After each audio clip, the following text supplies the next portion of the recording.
30 degrees. So now that we know x is 30 degrees, I just have to come and substitute x into my star. And if I substitute x into my star equation, I am going to get 5 times 30 times the n size, which is 180n, minus 36,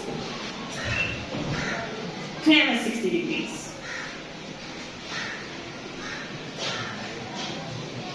Yes, it's 2 times 180, so that's 360 degrees. This meeting is being recorded. And I solve it correctly. This is going to give me 180n minus 150n. And so then you have 360 divided by 30. So I'm just using a longer method. Is equal to 30n over 30. And so my n is 12. This is me using all the longer, just the longer method, right? And I think that Joseph has a much shorter approach of doing this. But this is me trying to use what we have learned in school, the power of these formulas, to come up with a solution. So let's just go through them for the second time. We realized that we had the sum, we knew then that the sum of the interior angles of a polygon is given by that formula.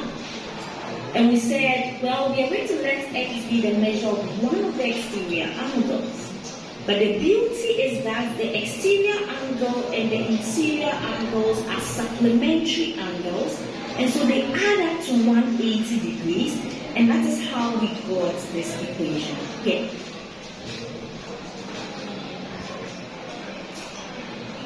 But well, if you say the sum of the interior angles is given by this equation here, then our 5x times the n has to be equal to that equation, times the number of sides. Because we said that x is one of the exterior angles. So if we multiply one of the five exterior angles, which is x plus x plus x plus x, 5 times or 5 times x, by the n value, the number of sides, they should be equivalent. And that gives me a relation of equations, two systems of equation star and equation 1, in terms of n and x, and all I have to do is solve the systems simultaneously.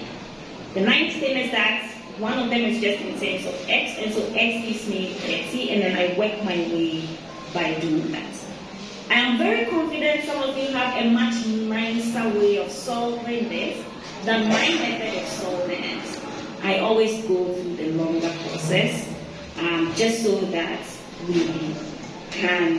everyone can follow. A polygon with 12 sides is called a duo. Okay, we have it in a duodecagon. So a polygon with 12 sides is a duodecagon.